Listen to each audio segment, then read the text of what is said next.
welcome along to a brand new Chairboys Live match day. My name's Dan Simpson. Thank you for spending the build-up with me. I'm here at Adams Park, lucky enough to be here.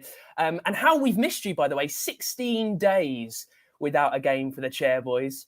And what a match to welcome us back. A replay of the match almost 4 years ago to this very day with late heartbreak at White Hart Lane. Fingers crossed we can avenge that today. Tottenham Hotspur are coming to Adams Park. The greatest manager in recent history takes on Jose Mourinho. The England captain's on the bench. A Champions League winner is starting. It's a huge game. It kicks off at 7:45 on BT Sport. We'll keep you busy for the next half hour. We'll get all the team news. We'll get the opposition view as well. We will check in with our Matchday Match Ball sponsor auction, see how that's going. And we're going big to start us off, by the way. We've got a Wycombe legend on Chairboys Live, the scorer of one of Wycombe's most famous goal ever, I'd say. Take a look. Taylor Long. Whittingham waiting underneath it. Ball through towards Ryan. Oh, they come on back. It's Keith Ryan for Wycombe. They just will not lie down. 3 minutes remaining. It's one of the originals, Keith Ryan, who played non-league football for Wycombe Wanderers, who has given them a chance, just a breath, a glimpse of a chance of rescuing this semi-final. Big long ball down the middle, little flick on, and he takes that ever so well. Lets the ball off his line, and 3 big long minutes now. Welcome to Chairboys Live. Keith Ryan, Rhino, thanks so much for joining us. Hi, Dan, you're welcome. Yeah. What a finish, eh? It didn't come off my shin. No, and you meant it? Yeah, 100%. Let's see, when you watch that goal, well, firstly, how many times do you reckon you've seen that goal? Probably not as many as you'd imagine. A few times, obviously. It's great when occasions like this come along because we can, remember those great times. It's reminded to me as much as anything. But I'm not one that scrolls back every 5 minutes watching it. I had a long career. There was lots of good and bad moments, but that was certainly one that caught the eye. Well, with that, I've never done anything as worthwhile as that in my career doing I'm sure you have, Dan. I'm sure you have. Come on, this is not the time to laud me. When you see that again, how much of it do you see in your mind again, if that makes sense? Do you see the ball coming over? Do you see you lobbing Westerveld in goal? In some ways, yeah. Sometimes when you score a goal like that or something happens in a match, things slow down. It sounds silly, but that was very frantic at the time. Long ball up front. Maka got the flick, God rest his soul. And I happened to be in the right time at the right place. But things seemed to slow at that moment. So it seemed a lot clearer. And it's wonderful to watch it back. It's fantastic. It just brings back those special memories of, that celebration, the whole tent going mad. It was, fantastic times. You're being far too modest. You're on a Wycombe supporting stream. You can say how great the goal was. You definitely meant it. It's fine. Hey, Pete, sorry. Go grab his phone. Doing right. Let me ask you about the gap between the Leicester game and then the Liverpool game. So Leicester, we make headlines with CFAT striker Roy Essando coming on bagging the work. Talk to us about the hype in between time. How do you kind of stay grounded as a player when you've got this massive game on the horizon against Liverpool? Yeah, it's difficult. It's a good question as it goes because you do have league games to play. We weren't doing particularly well in the league, and but you have to still pick up points. You want to get as high as you can in the league. We had injury problems, as it's well documented. Roy came because of that very situation. But you have to prepare yourself right. I can remember going to Peterborough and we were bare bones and I played in midfield. And the manager pretty much said to me, look, we haven't got any real backup. So just go steady, so don't run around too much in some ways because we were just bare bones. I think there was a fair gap between the Leicester game and the Liverpool game. So at some point in the whole proceedings, we didn't get much of a bonus for reaching the semi-final. The clubs at that point weren't weren't given an amount of money for reaching different rounds, so it wasn't so lucrative as it maybe is now. We'd renegotiated our bonus scheme in the summer, and we didn't put anything particularly good in for FA Cup. So we did manage to go to the chairman and the manager, and we squeezed a few days in Spain out of them. So that was our bonus. So I'm pretty sure between the Leicester and the Liverpool game, we got away with a bit of sun on our back. So that was nice. Well, that's kind of one of the few to squeeze any money out of Wycombe. You mentioned Roy Essendon, as did you, Roy, coming in because we're down to the bare bones.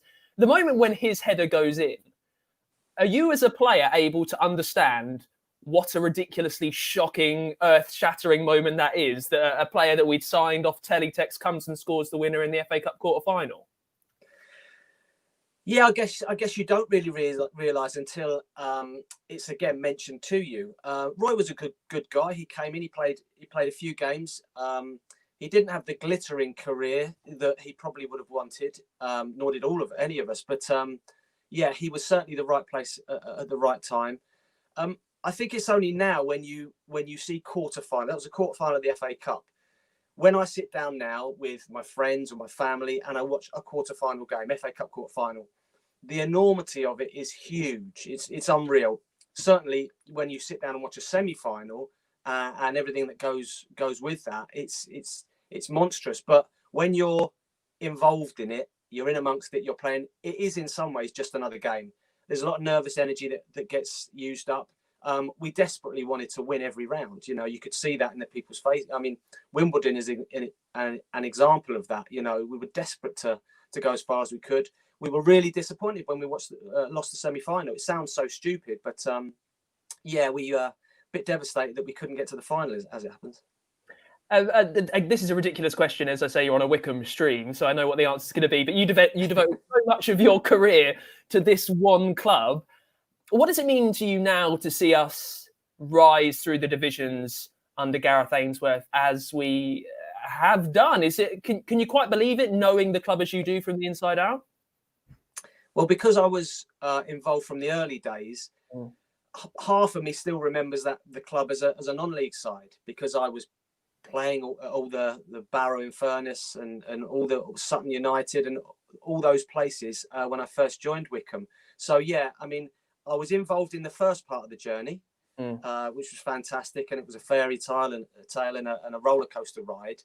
I felt that we had the ability and the capability at that stage to get to the Championship. It would have been hard going, but I felt it was sort of unfinished business. But I'm so proud of what Gareth and the lads have done. Matty Bloomfield I know well, Gareth I know well, Dobbo I know well, a couple of others. So proud of their achievements. They're there on merit. They are Championship players. And if you think about the game tonight, you know, the difference in the tiers is not that huge now. So why can't a Championship side beat a Premiership side? You know, it's happened before. You just never know. It would take a lot for it to happen, but I'm certainly rooting for them. I know Gareth will get the boys ready. He's a great guy, brilliant motivator, and the boys have been fantastic this season. You know, it's not for the want of trying that they're where they are in the league. Their efforts have been fantastic. So I just really hope they get a positive result tonight. And well, the boys out on the pitch tonight, you have been there when you were a lower tier to what the chair boys are now. How much do you realise that when you're on the pitch? When you're there on the same pitch as Robbie Fowler, Michael Owen, Emil Heskey, do you kind of understand like the gravity of the situation and how much better some of these players might be? I know I'm sure. Well, you realise there's a difference in quality because that's where they're playing, but you have aspirations to play at that level. So, no, it's not. It's never too shocking. You know, you're a professional player. I mean, you've only got to go back to 2007 when Wycombe played a Jose Mourinho Chelsea side. You know, they had Drogba, they had Michael Essien, they had Frank Lampard. You know, and even those days back then, we gave a really good account of ourselves. I was on the coaching side of things, but Matt Bloomfield played in those games. So nothing changes. Matt hopefully will play. I don't know the team sheet. I don't know who's playing this evening, But hopefully, Matty plays. He's done it all before. He's played against Tottenham before. So you don't really think about the class difference. You just want to go out there, give your best, make a name for yourself. Oh, I can tell you, Matt Bloomfield captains the side today. Good. So nice to see that happening. Just while you're here, Rhino, I think we've got another kind of Chairboys legend watching us on Facebook. So hello to Jermaine McSporran. Hello to Gemma. Thanks for joining us. Hello, Jockey. Obviously going down Jockey in Wycombe history. Listen, Keith, I know you've got a busy night. I know you're making media appearances all over the place, so I'll let you go. Thank you so much for joining us. It's been an absolute honour to chat to a Chairboys legend. Quickly, I can't have you sitting on the fence. Remember where your allegiances lie. What's the score going to be? 1-0 Wycombe. Easy. There we go. Ladies and gentlemen, Keith Ryan, thank you so much for joining us, Rhino. Cheers, Dan. Bye, mate. So, not got the team news up just yet. We've not done the team news just because we had Rhino on the show. Rhino had to get going. Rhino's a busy man. We needed to get him on as quickly as possible. Thank you so much to Keith Ryan for coming on. Let's see who else we got watching just before we crack on with some team news. Roger Berry, watching us on Facebook. Go for it. One dream, one team. I love a little bit of that. Neil Summers says, huge respect for Jose and Spurs. Chances are we will lose. Not sure how I'm feeling about the energy, but thank you very much, Neil. We're Wycombe Wanderers. That's what we need. We are Wycombe Wanderers, and you never know. Let's see who else we got watching. By the way, it's a Chairboys Live Matchday staple. I know it's different times all around the world. You can find out where you can watch it in your country, by the way. We've got a full list over at wwfc.com, so make sure you check in with that. Here in the UK, 7:45 BT Sport. Right, let's get the match news, shall we? Team news with Tom Baldwin. Tom Baldwin from the Wycombe Media team, who's in the press box. I think it's a bit loud where you are, Tom. How are you? Yeah, I'm good, thanks, Dan. How are you doing? Yeah, very chipper, very excited. Listen, I've not managed to put the team news up just because I've been very busy. We had Keith Ryan on the show, so take us through it. I've already said Matt Bloomfield captains the side. How else do we look? Yeah, sorry, it's a busy one here, and the internet might be a bit slow. So bear with us here. We've got quite a few people here, but I hope everyone's safe and well and enjoyed the snow, because we're back with a scintillating fixture. 16 days after beating Preston in the third round of the FA Cup, the world's oldest cup competition, we play fourth round. We play in the fourth round against Tottenham Hotspur, and what a game it's set to be! I've just spotted Gareth Ainsworth and Jose Mourinho out there as they do battle once more on the fiery field of Adams Park in the fourth tie. Of course, 16 days ago we put in arguably best start of the season. We penned them, we beat them 3-0, or we basically beat them 3-0 after 25 minutes. Thanks to goals from Fred Onyedinma, Joe Jacobson and Josh Knight.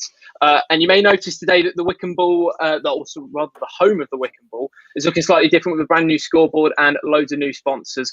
But I won't keep you any longer. Let's get straight into the team news, because I realise we are running slightly late. So the team news today, the only injury for Wycombe is Anthony Stewart. All the players will have been knocking on Gareth's door in the run-up to the game. And it's also too important to remember, due to new rules, that both teams can name up to 9 substitutions, with a maximum of 5 being used during the game. Oh, and no replays. So we could have 8-1 here, penalties, which would be an interesting one if that happens. But anyway, let's get straight into the Wycombe team news. So in no particular order, Ryan Alsop starts in goal. He'll be wearing the Mardi Gras kit today. And then Jack Grimmer's up next. It's his birthday. So happy birthday to him. Then we have Joe Jacobson, David Wheeler, Uche Piez, who starts again. Matt Bloomfield, as you mentioned previously, Keith Ryan, he starts and captains the side.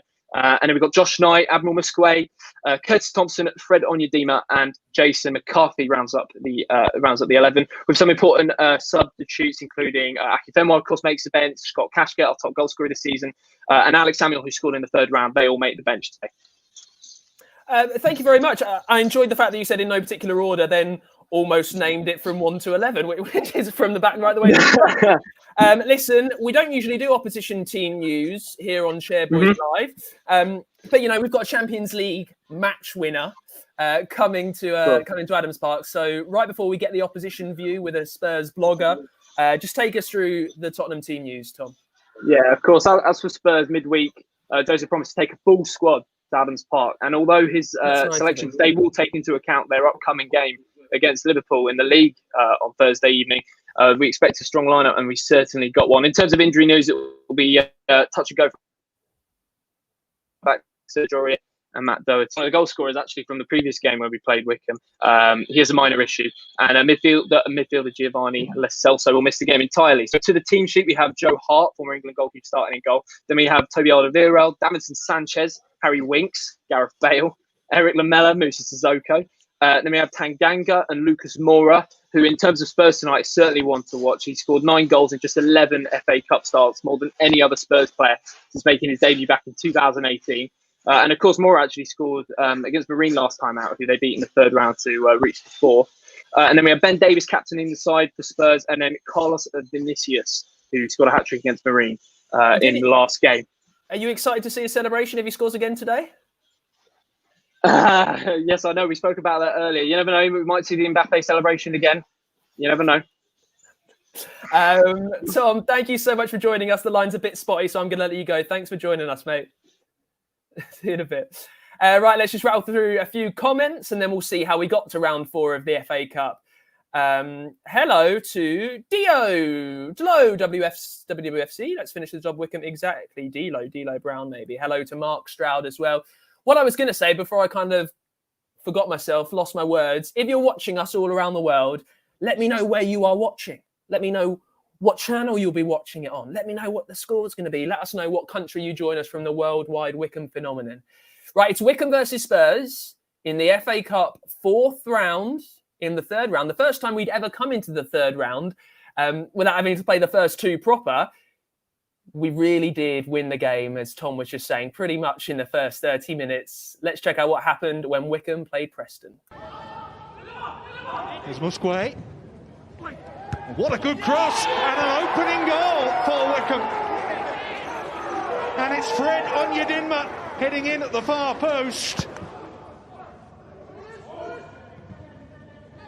Piazza holding off Earl. McCarthy in support here. Doesn't need him. And goes down at Piazza. Penalty given. Wycombe with an opportunity to make it 2. This is a huge goal as far as this contest is concerned. And it is a goal straight down the middle from Jacobson.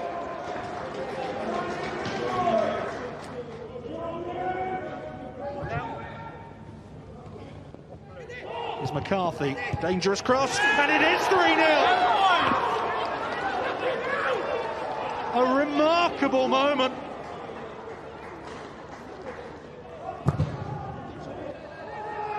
Now Potts can turn. 2 green shirts up ahead of him. One of them here is Rees, who stayed on side and has got there ahead of Allsop and goes down. That could be a penalty. Spot kick to Preston here. There's not an enormous amount of contact there. It's Rees against Allsop. And Rees scores.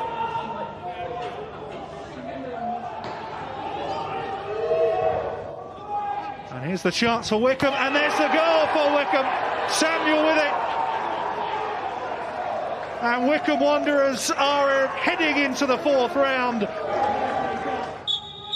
And the referee ends the contest with Wycombe. 4-1 winners. They go into the draw. That's how we got to play Tottenham Hotspur tonight. Always good to see a goal from Alex Samuel as well. Right, I love getting the opposition view on Chairboys Live Matchday, so let's check in with Spurs blogger and podcaster Matt Hayes. Welcome to Chairboys Live. Thank you for joining us. Hi, Dan. Thanks so much for having me. It's a pleasure to be here. Now, let me ask you this. When you see those highlights, when you see that scintillating football, how are your nerves? How are you feeling taking on the mighty Chairboys today? Do you know what? That doesn't help. Seeing you score from across in a set piece, you know, that's how Spurs can see goals. So that certainly doesn't help the nerves that every Spurs fan has going in to any sort of a game, because, you know, we always feel like we're there for the taking. But yeah, you played a high line there. I saw the goal Preston scored. So maybe if that happens again, it's something we could exploit tonight. Yeah, but you're taking it down to the raw facts of tactics, high lines, set pieces. What about the real spirit of football, Matt, which is blood, thunder and passion? How much will we see of that for Spurs tonight? Hopefully a lot. Even just watching the video of Keith there scoring a while ago, hearing the fans in the ground. Every time you hear the celebration of the fans, you kind of miss that, and that could be something Wycombe might miss tonight. But look, from a Spurs point of view, there's players in the team who are Spurs fans. Harry Winks, of course, Gareth Bale, more than happy to be back at the club as well. And it's weird looking at this. There's only 3 players actually starting for Spurs tonight that did start in that game against Wycombe in 2017. They're Ben Davis, Harry Winks, and Moussa Sissoko. But there are players in there who will be fighting for that badge. Tanganga coming into the side, looking to kind of cement his place in the first team. He'll be fighting, putting his blood, sweat, and tears into this game. And we have a powerful side, and I know it's tactics are important, but it'll be a mental battle, it'll be a physical battle, and hopefully there are players out there for Spurs who can accomplish that. Now, I've been on the outside looking into Spurs, and I have to say that last November, December, 2019, when Pochettino unfortunately lost his job and Jose Mourinho took over, I did not know what was going on. I thought the desperate need to win trophies was maybe, taking over the club. I'd much prefer to see really beautiful attacking football. How wrong was I there, Matt? I mean, you as a fan, a blogger, a podcaster, I know we're after the facts now, and you're not going to be too controversial, but how much was that the right thing to do then? Was it something that fans were slightly calling for to try and win trophies? Yeah, there was a weird split among the Spurs fan base when that happened that, to be honest, has carried on right up until now. Of course, there's people jumping across either side, but kind of like from my point of view, it was disappointing to see Pochettino go because he's someone who became part of the club. He became what the club epitomized, and he's putting everything into the team. He's expressing football in such a fantastic way. There was young players playing, there was English players coming through, and it was just such a massive shift when Jose Mourinho came in, because we went from that team that everybody wanted to watch to right now that team nobody wants to watch. And it's from a fan point of view, it can be painful to watch us sitting behind the ball so often, and there are a lot of fans who are getting really, really frustrated with that. But at the end of the day, we've tried to do it the pretty way, we've tried to do it the nice way, and unfortunately we couldn't get across that final hurdle. But now we brought in a manager who is known for winning trophies. He's the king of knockout football. He's won everywhere he's been. And while there are, again, some fans who are still not fully on the Jose Mourinho bus, I think once we get that first trophy, I think things will really start to change. And yeah, I think to some extent the winning the trophies has taken over the club's mentality. But at the end of the day, that's all we're missing. We've been to the Champions League, we've been in that competition for 4 or 5 years in a row. We've been in title races, we've been to cup finals, but the one thing we're missing is that something to put in a trophy cabinet, and hopefully he's the man that can provide that for us. Now, this may sound like quite an aggressively insulting question. I'll just say I don't mean it to be. As the supporter of Wycombe, who this season are towards the bottom of the Championship, we very much know what we want, how we want to finish come May. You as a Spurs fan, when you start each season and you've got the likes of Liverpool, Man City, Chelsea, who are spending a lot of money and going very well, what do you want as a Spurs fan? How do you want the season to finish come May when you start in September? It's a tough one. It really is, because for so long it's been, we want progress as a club. We basically want to do better than last season, and Champions League, of course, is such an important thing for attracting the best footballers around Europe, and we don't have that this season. And to some extent, maybe that did cost us in the last window. But we still managed to bring in some players like Bale and Reguilon. But because it's now Jose Mourinho, we know he's not a long-term manager. We know he's not going to be here in 3, 4, 5 years' time. Not only does his previous jobs tell you that, but even the way he's going into the transfer market, he's buying players like 25, 26, 27 years of age who are further now. He's not looking ahead to the future. And I mean that almost in a good way. Like, it's not a criticism of him. So in order to benefit from this, in order to benefit from what we've seen in Mourinho in the past, the way he kind of leaves clubs in a bit of disarray, in order to benefit from him being here, we need to win trophies.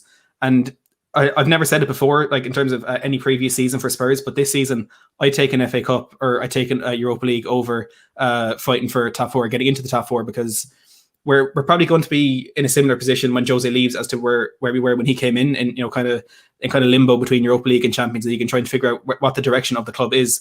But if we can be in that position with an extra couple of things in the trophy cabinet, I think it's definitely been worthwhile. And this season, because Liverpool are they're in a massive period of struggle with their injuries. Chelsea, Arsenal seem to be in a period of transition. Man City, just now we're kind of coming back at it. And United, a team that we feel won't really be up there at the end of the season. Maybe that title is something we can go for this year. And look, I've been laughed at for saying it in the past, and I know I will as the season goes on. But just maybe this is the season where we could do that. Well, it's nice that you've got a chance in the Europa League, and you'll still have that after tonight. You just mentioned the title there, Matt. As I say, I'm slightly outside of the Premier League kind of bubble. I've got far more important things to worry about at the bottom of the Championship. I remember a few months ago now, it looked like Spurs might actually give it a good go at the title. But now that's kind of dropped off recently. What's happening at the Spurs camp? Why are you not performing as well now as you were doing a couple of months ago?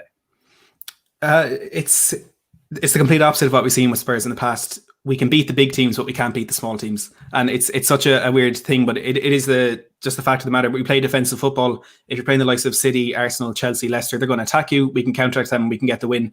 And we had a period there where we played City, Chelsea, Arsenal all in a row. And we had a few, I think we had Wolves in there as well, in the Liverpool game. And we came out of that spell picking up almost maximum points against the big teams. And of course, they were dropping points and they were dropping points against each other as well. So it maybe was kind of a disillusioned feeling that we had in kind of a false sense of where we were, because we just had a really good spell where we won a load of games. And then it was the games then against Fulham, Crystal Palace and things like that, when, you know, we take a 1-goal lead and we sit back behind the ball. But what you don't really realize is when it gets to that kind of dirty, gritty sort of game, the teams towards the bottom of the table are probably going to outperform us in that regard. And they're getting on the end of crosses, getting their head on the ball.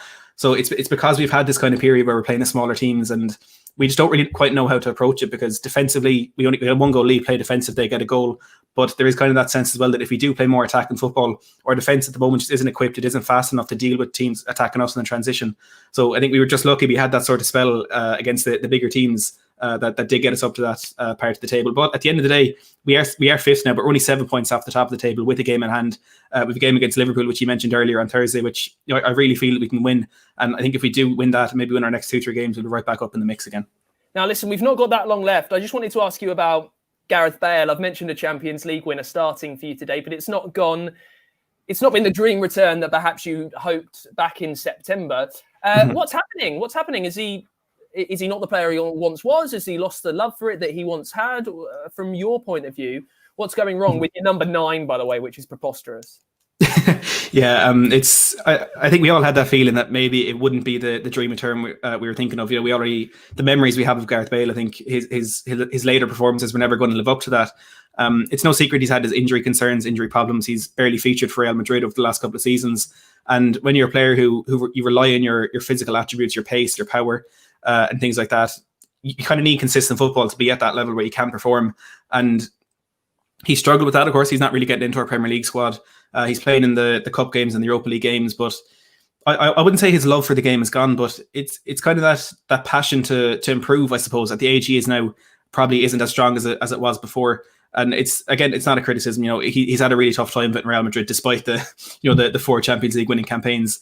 But there's just players there who are better options than him at the moment, which is in one way fortunate, but another way it's good that we do have that sort of competition in the squad.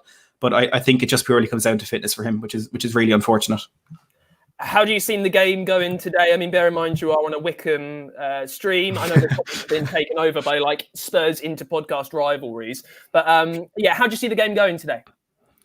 It's going to be tough. It really is. You know, we just about managed to beat you at home when you were in the League 2, and I think it could be a similar game tonight. I can't see us keeping a clean sheet, and that just seems to be the feeling we have going into every single game at the moment. But I'm hoping, you know, as you were saying, the strength of that team, he always shows teams a lot of respect with the sides he picks for these sort of cup games. So I'm hoping there is enough quality in that team to get the job done. And then if there isn't, you look at that bench and there's the likes of Ndombele, Bergwijn, Son, Kane, who can come on and impact the game and change things if needs be. But I apologise to the Wycombe fans, but I'm going to go for a 3-1 win for Spurs, just putting the trust in our own manager and the quality we have on our side. God, it's amazing how you can be so wrong about so many things. Listen, not that I imagine you won't have much interest through the Wycombe fans who are watching, but tell us about your podcast, tell us about your blog, just while we've still got you. Yeah, I upload or live stream 4 or 5 times a week. I'll do transfer news, live watch-alongs, previews, reviews, and I have my own Tottenham Fan Voice podcast every Friday at 6. And I'm trying to branch out into more Premier League content in the near future, so maybe that could be something that does attract some Wycombe fans, hopefully. Well, and I'm excited to see your reaction when you lose today, Matt. So thank you very much for joining us. Matt Hayes, Tottenham blogger and podcaster. Thank you so much for joining us. Thanks for having me, Dan. Appreciate it. Bye now. Right, it's almost time for us to go. Kick-off, 7:45. Wycombe take on Spurs. BT Sport 1. That's where you need to watch us. We're leaving you now because we do like a bit of the build-up on the telly. We do like the nice glossy features that they'll make about Ainsworth. Very quickly, we've ran a competition recently, well, an auction. You can sponsor the match ball. You'll get an actual match ball as well. You'll get to sponsor the one today. It's been going on the last few days. The official match ball sponsor I can announce is Joseph Maycock. Joseph, if you are watching, thank you so much for getting involved with the auction and for being our official match ball sponsor. One of the ones will be on its way to you, Joseph. Thank you very much. And that's it from us. Another Chairboys Live, back to the league this weekend. It's Brentford away. But let's savour tonight, shall we? Jose Mourinho takes on one of the greatest managers of the last decade. A Champions League winner tries to take it round his country compatriot, Joe Jacobson. Should be a very enjoyable game. Thank you very much for watching. Kick-off 7:45. Wycombe take on Tottenham Hotspur. BT Sport 1. That's where you need to go. Thank you for watching, and I'll see you soon. Come on the Chairboys.